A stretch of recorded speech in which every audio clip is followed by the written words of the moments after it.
Iniciar este exame aprofundado das Escrituras é sempre um privilégio singular para nós. De fato, é um momento de grande reverência nos debruçarmos sobre a palavra. Nosso estudo de hoje foca em uma das passagens mais solenes, densas e teologicamente ricas do Novo Testamento, o Evangelho de João, capítulo 19, dos versículos 31 ao 37. Uma porção belíssima e tremenda das Escrituras. Exato. O objetivo da nossa análise é conduzir uma investigação rigorosa sobre os momentos imediatamente posteriores à morte de Cristo na cruz. Para compreendermos a magnitude deste texto sagrado, vamos desdobrar as ricas camadas teológicas, o contexto histórico do Império Romano, as práticas culturais da época e até mesmo as evidências médicas que atestam a realidade física deste sacrifício. É um conjunto de evidências muito vasto. Sem dúvida. E o cenário que João nos apresenta ocorre logo após Jesus ter entregado o seu espírito. Há uma confluência de eventos acontecendo simultaneamente. Os líderes judeus fazem um pedido ao governador romano para que as pernas dos crucificados sejam quebradas, visando acelerar a morte. Sim, o que era um procedimento comum para eles naquelas circunstâncias. Exatamente. Os soldados quebram as pernas dos dois criminosos, mas ao chegarem a Jesus, constatam que ele já estava morto. Em vez de quebrar seus ossos, um soldado perfura o seu lado com uma lança, resultando em um fluxo imediato de sangue e água. Um detalhe que muda tudo. E João registra tudo isso com a precisão de uma testemunha ocular, destacando que cada detalhe ocorreu para o cumprimento exato das profecias. Nossa missão hoje, consultando uma vasta biblioteca de comentários bíblicos, é extrair o peso dessas últimas ações na cruz. O que torna essa passagem tão profunda é justamente a maneira como diversos interesses humanos, motivações políticas e leis religiosas colidem naquele exato instante. Tudo isso enquanto a soberania invisível de Deus governa cada milímetro do que está acontecendo. Perfeito. É a providência divina agindo no cenário humano. E para entendermos o pedido dos líderes judeus, precisamos olhar para as raízes da lei mosaica. Eles se dirigem a Pôncio Pilatos não por compaixão aos condenados, de forma alguma, mas por um zelo ritualístico extremamente estrito. Um zelo que beirava a obsessão, poderíamos dizer. Exato. A base para esse pedido está no livro de Deuteronômio, no capítulo 21. A lei estipulava claramente que um corpo pendurado no madeiro era considerado maldito e, portanto, não deveria passar a noite exposto. Pois, se isso acontecesse, a terra seria cerimonialmente contaminada. Precisamente. Havia uma urgência especial naquele dia específico, pois era o dia da preparação para um sábado, que naquela ocasião coincidia com a semana da Páscoa. Isso tornava um dia de extrema sacralidade para o povo judeu. Essa urgência revela uma ironia profunda, uma contradição moral estarrecedora na postura daquela liderança. Com certeza. Comentaristas clássicos apontam muito bem isso. Sim, estudiosos como Matthew Henry e as Notas da Bíblia de Genebra destacam exatamente esse ponto. Eles demonstravam um cuidado meticuloso, quase obsessivo para não violar o descanso cerimonial do sábado. Não queriam que a terra fosse contaminada por corpos expostos durante a Páscoa. Mas ignoravam o peso do que haviam acabado de fazer. Exatamente. Esses mesmos líderes não tiveram o menor escrúpulo em tramar, julgar injustamente e executar o assassinato do próprio Filho de Deus. Eles estavam, na verdade, limpando a cena de um crime terrível para poderem celebrar uma festa religiosa com as mãos aparentemente limpas. É o que as escrituras descrevem como coar o mosquito e engolir o camelo. A preocupação com a pureza externa ofuscou completamente a impureza interna de um julgamento perverso. E os registros históricos nos mostram que os romanos costumavam ceder a esses desejos das autoridades locais na Judéia. Sim, especialmente durante os grandes festivais. Para evitar revoltas populares, não é? A prática romana comum seria deixar os corpos apodrecerem nas cruzes por dias, servindo como um aviso público, um alerta aterrorizante contra qualquer rebelião ao império. Mas para manter a paz com a liderança religiosa, Pilatos autoriza que o processo seja acelerado. E essa autorização nos leva a examinar a terrível mecânica da crucificação romana. Um assunto difícil, mas necessário para a nossa compreensão. Sem dúvida. A cruz foi projetada pelos romanos não apenas para matar, mas para prolongar a agonia humana ao máximo possível. A morte na cruz não ocorria primariamente por perda de sangue, Certo. mas por asfixia e extrema exaustão. Quando um corpo estava pendurado pelos braços, a cavidade torácica ficava em uma posição de inspiração constante. Para conseguir exalar o ar e respirar, a vítima precisava fazer um esforço monumental. Apoiar o peso do próprio corpo nos pés pregados e erguer-se contra a madeira farpada. Isso mesmo, esse movimento contínuo causava uma dor e consumia as forças rapidamente. Quando os romanos queriam apressar a morte, eles recorriam a um procedimento brutal chamado crurifrágio. O esmagamento das pernas. Exato. Utilizando uma pesada marreta de ferro, os soldados esmagavam os ossos das pernas dos crucificados. Sem o apoio das pernas para se impulsionar para cima, o corpo pendia de uma vez. A respiração se tornava impossível e a morte por asfixia ocorria em questão de minutos. É um cenário de extrema brutalidade. O Império Romano fornecia o método implacável e o legalismo da liderança judaica exigia a pressa. Mas é exatamente nesse ponto que o relato de João nos convida a erguer os olhos da crueldade humana para a providência divina. Uma transição fundamental na narrativa. Sim, os soldados romanos agem com a indiferença metódica de quem está apenas cumprindo ordens. Eles executam o ofício terrível, quebrando as pernas do primeiro e em seguida do segundo homem crucificado ao lado de Cristo. Tudo parecia seguir o fluxo do poder humano e da brutalidade militar. Mas ao chegarem ao centro, algo os detém. Perfeito. Ao chegarem a Jesus, os passos e as ferramentas daqueles soldados são detidos. Eles percebem que ele já havia expirado. A vontade dos líderes judeus e o costume implacável de Roma encontram um limite intransponível traçado pelo próprio Deus.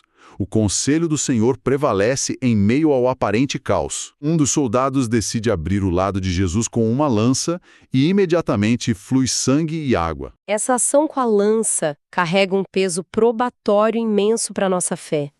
A arma utilizada pelo soldado era com toda a probabilidade o pilum romano, uma haste de madeira projetada para combate, com uma longa e afiada ponta de ferro, capaz de perfurar escudos e armaduras. Ou seja, não foi um ferimento leve. De forma alguma. O soldado não desferiu um corte superficial, ele aplicou um golpe profundo e definitivo na cavidade torácica para assegurar, sem qualquer margem para dúvida, que o condenado estava realmente morto. E é fascinante notar como a ciência médica confirma o relato bíblico. Absolutamente. Análises médicas minuciosas aplicadas a este texto confirmam a exatidão fisiológica do relato de João. Comentaristas que trouxeram perspectivas médicas como o Dr. Stuart Bergijima e teólogos como Hendrickson e Carson examinaram isso a fundo. E o que as evidências médicas nos mostram? Mostram que a lança penetrou o peito, atravessando o pulmão e atingindo o pericárdio, que é o saco membranoso que envolve o coração, ou até mesmo o próprio ventrículo cardíaco. O trauma extremo da crucificação, associado ao choque hipovolêmico, faz com que um fluido aquoso se acumule ao redor do coração e dos pulmões. Compreendo. Quando a lança perfurou essa região, o sangue, já separado de seu soro límpido, escorreu. O fluxo distinto de coágulos vermelhos e dessa água atesta cientificamente que a circulação havia cessado por completo. Essa precisão médica não é apenas um detalhe anatômico solto na narrativa. Ela destrói completamente qualquer teoria que tente diminuir a realidade da cruz. Como a teoria do desmaio, por exemplo. Exatamente. Ao longo dos séculos, surgiram tentativas de argumentar que Jesus não teria morrido de fato, que ele teria apenas sofrido um desmaio profundo devido à dor e ao esgotamento e que, no frescor do túmulo, teria recobrado sentidos. Uma ideia totalmente falaciosa. Sem dúvida. E ela não se sustenta diante da evidência da lança.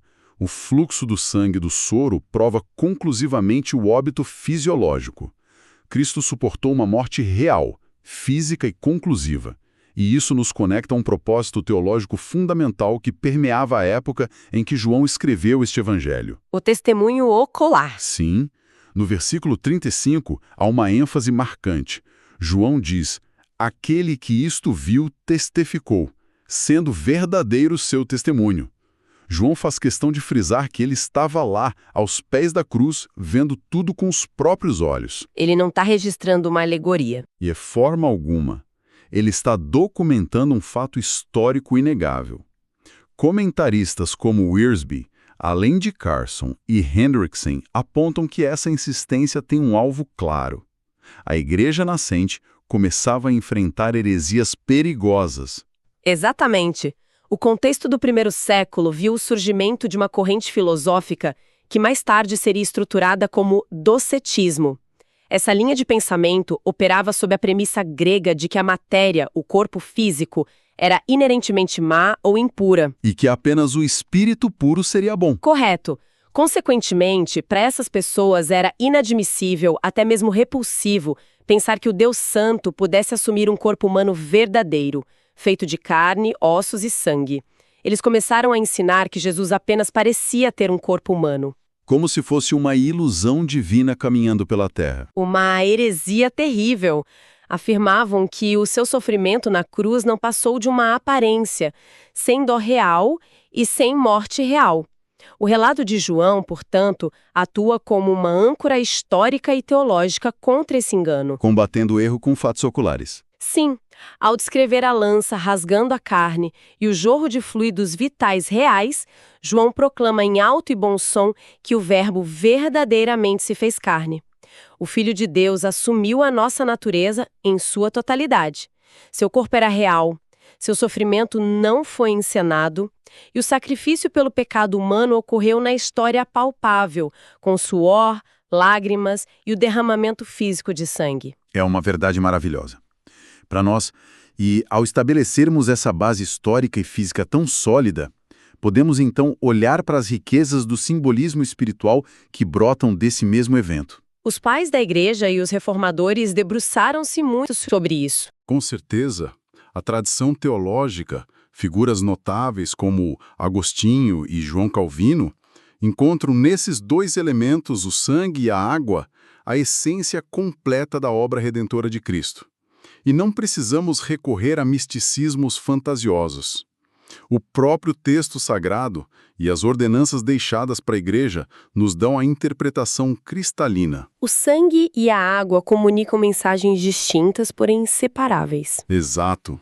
O sangue aponta inequivocamente para a expiação, para o sacrifício substitutivo que paga o preço do pecado. É o sangue que garante a justificação, a declaração de que a culpa foi removida perante a justiça divina. Já a água nos remete à purificação contínua da alma, à lavagem da regeneração operada pelo Espírito Santo. E vemos esse padrão desde a antiga aliança. Sim, no tabernáculo, essas duas necessidades eram tratadas. O sangue dos animais era derramado no altar para cobrir a culpa, e a água era usada na bacia de bronze para lavar e purificar os sacerdotes antes de ministrarem. Na cruz, as duas correntes fluem da mesma fonte. Que imagem poderosa! Aquele que crê é, ao mesmo tempo, perdoado de sua culpa pelo sangue e lavado de sua impureza pela água. Essa dupla provisão é absolutamente vital para nossa compreensão do Evangelho. A humanidade necessita tanto da absolvição legal quanto da transformação interior, e a morte do Salvador providencia ambas perfeitamente. Há também uma conexão profunda com os sacramentos estabelecidos no Novo Testamento. Uma conexão muito direta, diria eu. O fluxo de água nos recorda o batismo, que simboliza a nova vida, o sepultamento da velha natureza e a purificação espiritual. O sangue nos remete à ceia do Senhor, o cálice da nova aliança no seu sangue derramado para a remissão de pecados. Albos fluindo do sacrifício de Cristo. Sim, o lado aberto de Cristo na cruz é frequentemente compreendido pela exegese teológica como a porta de entrada para a salvação.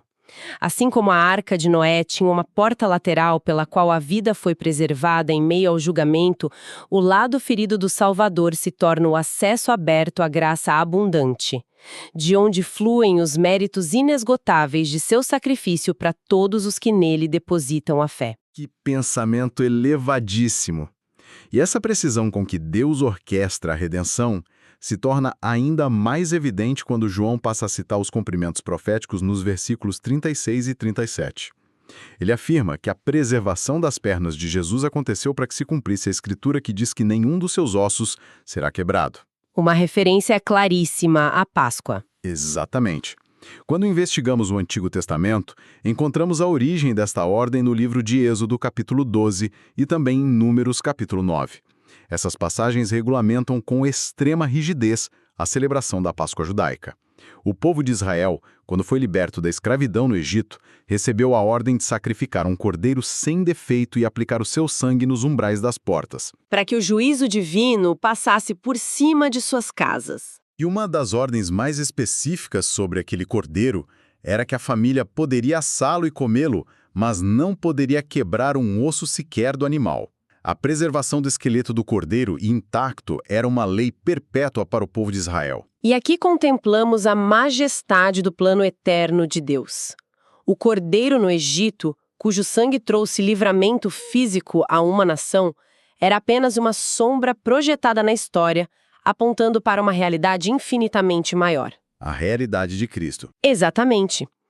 Ao impedir que o pesado martelo romano esmagasse os ossos de Jesus, Deus, o Pai, estava identificando seu Filho de forma irrefutável como verdadeiro e definitivo Cordeiro Pascal, o Cordeiro de Deus que tira o pecado do mundo.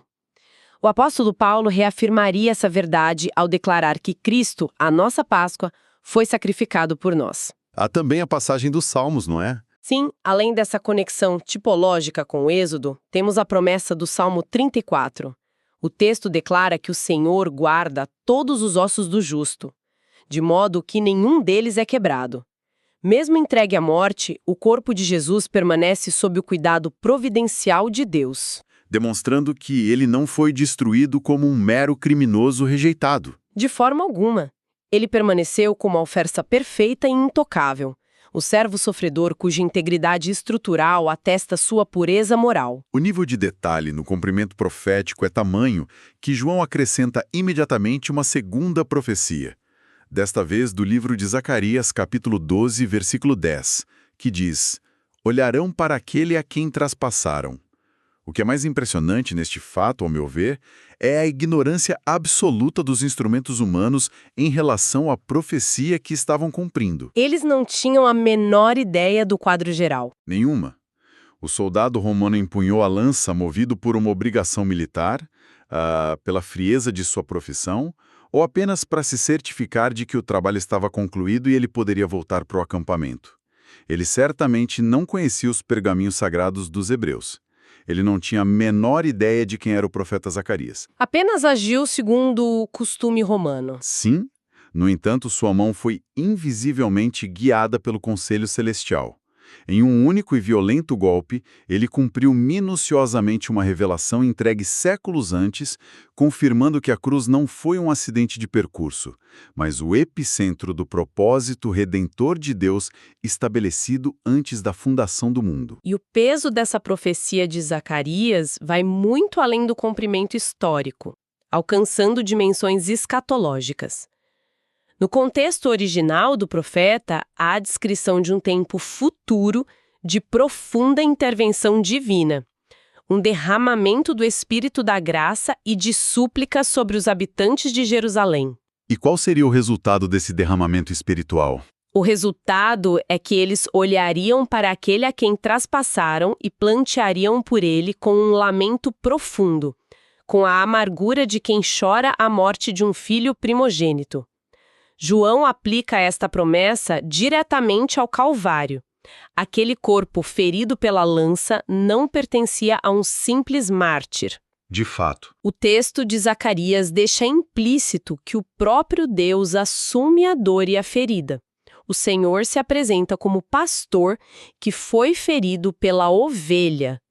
Essa mesma imagem reverbera no livro do Apocalipse, que nos lembra que todo olho o verá, até mesmo os que o transpassaram.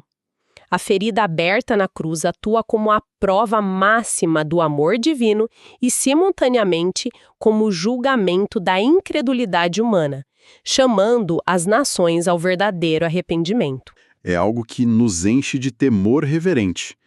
E contemplar toda essa precisão nos leva, naturalmente, a buscar a aplicação prática deste estudo.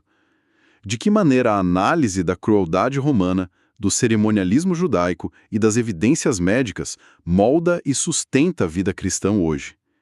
Qual é o impacto dessas verdades profundas em nossa jornada de fé? Essa é a reflexão que todos nós precisamos fazer. Sem dúvida. O primeiro ponto que sobressai de todo esse contexto histórico e profético é a absoluta confiabilidade da palavra de Deus. A fé cristã não se sustenta sobre fábulas engenhosamente inventadas, lendas desenvolvidas séculos depois ou construções mitológicas. Ela repousa sobre fatos documentados na história. Como João nos lembrou, temos testemunhas oculares. Exato. Testemunhas oculares que estavam presentes, que observaram a brutalidade, verificaram a morte inquestionável e registraram os fatos sob a inspiração do Espírito Santo. Isso concede aos nossos corações uma âncora firme. Em um mundo de incertezas e falsas narrativas, as Escrituras provam ser um alicerce sólido sobre o qual toda uma vida pode ser edificada com total segurança. E essa confiança nas Escrituras deságua na maravilhosa constatação da soberania e providência de Deus. O que, como apontam teólogos como MacDonald e Matthew Henry, traz um consolo incalculável para as dificuldades da nossa vida presente. É um grande consolo para nós de fato. Pensemos no cenário do Calvário por um momento. A maldade humana parecia estar no seu ápice, triunfando incontestável. Os líderes religiosos corruptos conseguiram silenciar o profeta de Nazaré e estavam trabalhando às pressas para encobrir as evidências e voltar aos seus ritos. O Império Romano exibia todo o seu maquinário de morte com indiferença e crueldade. O mal parecia reinar absoluto. Parecia. No entanto, nada fugiu ao controle do Criador. Nenhum osso foi quebrado, não devido à benevolência romana, mas porque a mão invisível de Deus protegia o seu filho para que a promessa não fosse violada em um único tio. E isso nos ensina uma verdade de grande aplicação para a nossa vida. Qual seria? Mesmo quando as circunstâncias ao nosso redor parecem caóticas, quando a injustiça parece prosperar e os cenários se tornam dolorosos ou sombrios, os propósitos invisíveis e eternos do Senhor não são frustrados. Eles continuam a se desdobrar com uma exatidão impecável, e no tempo determinado, a glória e a justiça de Deus prevalecerão sobre toda a oposição terrena. Profundamente encorajador para nós. E há também um aspecto edificante que precisamos observar sobre a natureza da morte de Cristo. Embora os meios utilizados fossem violentos, Jesus não foi uma vítima impotente arrancada da vida contra sua vontade. Os estudos anatômicos nos mostraram que a morte na cruz poderia levar dias de exaustão gradual. Mas os evangelhos registram um momento exato em que ele rende o espírito. Sim, tendo consumado toda a obra, Jesus bradou em alta voz e entregou o seu espírito. Ele não esperou que as suas pernas fossem quebradas para morrer asfixiado sob o controle dos romanos. Ele estava ativamente no comando de sua obra redentora até o último suspiro. Como ele mesmo declarou anteriormente no Evangelho de João, ele tinha autoridade para dar a sua vida. Exatamente. Ele tinha o poder de dar a sua vida e o poder de a revê-la. Ele depositou a sua vida de forma totalmente voluntária, como uma oferta pura, garantindo a salvação que a humanidade tanto necessita. Ele não perdeu o controle da situação. Ele governou a partir da cruz. E a voluntariedade absoluta desse sacrifício é o que confere o poder infinito para salvar e transformar. Quando olhamos para as evidências, a comprovação médica inegável da morte pelo fluxo de sangue e água, a conexão com o Cordeiro Pascal preservado, a majestade de quem conduz o seu próprio julgamento. Percebemos que não estamos diante de um trágico acidente da história. Estamos diante de um Salvador soberano. O Calvário, com todo o seu horror físico, é transformado no lugar da maior beleza espiritual concebível. O lugar de execução torna-se o trono da graça. A água que purifica e o sangue que perdoa não são fluidos de derrota, mas os elementos que garantem o perdão eterno e atestam que a justiça de Deus foi plenamente satisfeita. Olhar para a cruz exige que enxerguemos muito além do sofrimento, compreendendo que ali brotou a fonte inesgotável da vida abundante. Amém. Isso nos traz ao desfecho da nossa análise, sendo o momento oportuno para um resumo do que examinamos hoje. Iniciamos observando a frieza dos líderes locais, que, presos a um cerimonialismo de aparência, demandaram violência para proteger a liturgia de um feriado religioso. Um contraste chocante com a pureza do cordeiro. De fato, caminhamos pela precisão da evidência médica atestada pela lança e pelo fluxo de sangue e água, uma prova tangível que cala qualquer dúvida sobre a realidade da morte de Cristo e desmantela heresias que tentem negar a humanidade do Verbo encarnado. Uma defesa histórica e irrefutável da fé.